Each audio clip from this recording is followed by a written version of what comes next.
বন্ধুরা, আজ বৃহস্পতিবার ২৯শে আগস্ট ২০২৪ অন্নদা একাদশী পালনের বিশেষ দিন। আজকে পড়েছে অন্নদা একাদশী। বন্ধুরা, এই একাদশী পালনে দূর হয় সর্বপাপ। করতে হবে কি কি এবং এই একাদশীর দিন ভুল করেও কি জিনিস যা একদমই খাওয়া উচিত না, আর এই একাদশী চলাকালীন কি জিনিস খাওয়া যাবে ও কি করণীয় এবং কি করণীয় নয়, সবই আজকের ভিডিও তথ্যটি জানানো হবে। আশা রাখবো বন্ধুরা আপনারা সম্পূর্ণরূপে ভিডিও তথ্যটি দেখবেন। ভিডিওটি যদি ভালো লেগে থাকে অবশ্যই একটি লাইক করবেন, অবশ্যই কমেন্ট বক্সে জয় নারায়ণের জয় অবশ্যই লিখবেন। অবশ্যই চ্যানেলটিকে সাবস্ক্রাইব করে রাখবেন আপকামিং পূজা পাঠ, তন্ত্রকথা, জ্যোতিষশাস্ত্র, বাস্তু টিপস, টোটকা উপায় দেখার জন্য। হরে কৃষ্ণ, রাধে রাধে। তো বন্ধুরা, পবিত্র এই তিথি নিয়ম মেনে বিষ্ণু পুজো ও ব্রত পালন করা বিশেষ সময়, এবং এই সময় আপনি যদি বিশেষ করে এই পবিত্র তিথিটি মেনে চলতে পারেন তাহলে নানা ধরনের পাপ থেকে মুক্তি পাওয়া যায় বলে উল্লেখিত রয়েছে শাস্ত্রে। বন্ধুরা, ধর্মীয় বিশ্বাস এই দিন অন্নদা একাদশীর উপাস করে যদি শ্রীহরি বিষ্ণু ও রাধাকৃষ্ণ মা লক্ষ্মীর পূজা আরাধনা করতে পারেন, এতে আপনার ঘরে সুখ শান্তি সমৃদ্ধি বজায় থাকবে, সাথে আপনার ঘরে কোনোদিনও কোনো প্রকার অন্ন ও অর্থের অভাব হবে না। বন্ধুরা, এই বিশেষ তিথিতে আপনাকে অবশ্যই নারায়ণ ভগবানকে একটি ভোগ ও শ্রীকৃষ্ণকে অবশ্যই এই দিন একটি ভোগ অবশ্যই অর্পণ করা উচিত। এর ফলে জীবনে কোনো প্রকার দুঃখ, পাপ ও কষ্ট আসে না, এবং সেই ভোগটি যদি আপনি প্রসাদ স্বরূপ গ্রহণ করতে পারেন, এতে আপনার জীবনে নানা প্রকার বাধা বিপত্তির হাত থেকে রক্ষা হবে। বন্ধুরা, একাদশী ব্রত পালনের প্রাকৃতিক উদ্দেশ্যই হলো কেবলমাত্র উপবাস করা নয়, নিরন্তর শ্রী ভগবানের নাম স্মরণ করা ও মনে মনে তাদের নাম কীর্তন করা। এছাড়া একাদশীর দিন অবিবাহিত, বিশেষ করে এই দিনটি যদি নারায়ণ মা লক্ষ্মীর, রাধাকৃষ্ণ খুব সুন্দরভাবে পূজা পাঠ করেন, এতে জীবন সঙ্গিনীও খুব ভালো আসে এবং তার জীবনে সর্বদাই সুখ শান্তি বজায় থাকে। বন্ধুরা, একাদশীর দিন অবশ্যই যারা পরনিন্দা, পরচর্চা ও মিথ্যা ভাষায় ব্যবহার করেন তারা অবশ্যই ক্ষুদ্র, যারা কথাবার্তা বলে, ক্রোধ করে, এছাড়া নানা রকমের অত্যাচার করে লোকের উপরে, এছাড়া নানা রকমের যে বাজে কাজকর্ম, সেই কাজকর্ম কিন্তু একাদশীর দিন করা উচিত না। এছাড়া কোনো দিনই এগুলি কিন্তু করা উচিত না। পরচর্চা, পরনিন্দা, ঘরের মধ্যে কলহ, অশান্তি কোনো দেবদেবী পছন্দ করেন না।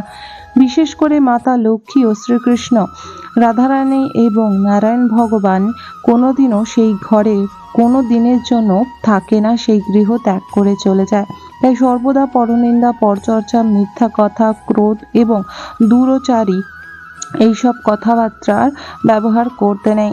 বন্ধুরা, বিশেষ করে একাদশীর দিন বিবাহিতদের সহবাস থেকে কিন্তু নিষিদ্ধ করা হয়ে রয়েছে। এটি বলা হয়েছে এই দিন শুধু ঈশ্বরের নাম জপ করা এবং ভগবানের সেবা। বন্ধুরা, বিশেষ করে একাদশীর দিন কি খাওয়া যাবে সেটি জেনে নেব।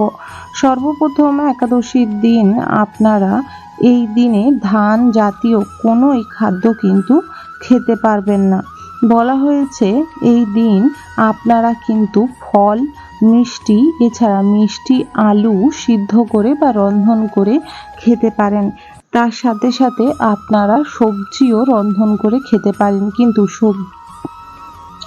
সবজির মধ্যে বিশেষ করে আপনারা এই দিন নানা রকম সবজি খেলেও চেষ্টা করবেন বেগুন জাতীয় জিনিস, এছাড়া আরও তার সাথে কিছু জিনিস রয়েছে যেগুলি খাওয়া নিষিদ্ধ রয়েছে, কিন্তু আপনারা এই দিন মিষ্টি আলু, এমনি আলু, এইগুলি কিন্তু ঘিয়ে নানা রকমভাবে সবজি বা তরকারি রান্না করে খেতে পারেন। বিশেষ করে একাদশীর দিন দুধ, দই, এছাড়া সাবু, নানা রকমের ফল ইত্যাদি মিষ্টি খেয়ে এই দিনে থাকতে পারেন। একাদশী এই তিথিটি বিশেষ করে বলা হয়েছে হিন্দু সনাতন ধর্মের নিয়ম অনুসার দুধ জাতীয় দ্রব্য সব রকম সবজি ও ফল খাওয়া যেতে পারে, তবে একাদশী তিথিতে পঞ্চ রবিশস্য বর্জন করা রয়েছে। কি কি একাদশীতে একদমই খাওয়া নিষিদ্ধ রয়েছে সেগুলি জেনে নেব। সর্বপ্রথম একাদশীর দিন ভুল করেও আপনারা ধান জাতীয় সকল প্রকার খাদ্য যেমন চাল, মুড়ি, চিড়ে, পায়েস, সুজি, খিচুড়ি, চালের পিঠা, খই ইত্যাদি একদমই খাবেন না। এই দিন ভুল করেও পঞ্চশস্য রবিশস্য যেমন তেল, তিল এই জাতীয় এই জাতীয় খাবার একদমই খাওয়া উচিত নয়। এই দিন আপনারা যদি রন্ধন করে কোনো সবজি খাচ্ছেন তাহলে তার মধ্যে আপনারা ঘি ব্যবহার করবেন। এই দিন তেল ব্যবহার করবেন না। তেল সর্ষ দিয়ে তৈরি হয়ে থাকে বা দানা দিয়ে, যেটি পঞ্চশস্যতে উল্লেখিত রয়েছে, যেটি খেলে আপনার একাদশী ভঙ্গ হতে পারে। বলা হয় একাদশীর দিন এই সব জাতীয় খাবার খেলে বহু পাপে ভুগতে হয়, তাই একাদশী ব্রতর দিন অবশ্যই এইগুলি খেয়াল করবেন। বন্ধুরা, একাদশীর দিন আপনারা যেমন পঞ্চশস্য রবিশস্য যার মধ্যে তিল, সাদা সরিষে, এছাড়া ভুট্টা, যব, ধান, গমের নানা রকমের খাবার কিন্তু এই দিন একদমই খাওয়া নিষিদ্ধ রয়েছে। বন্ধুরা, এই দিন কিন্তু শুকনো ফলও আপনারা খাবেন না। চেষ্টা করবেন পরিষ্কার ফল আদি খেতে।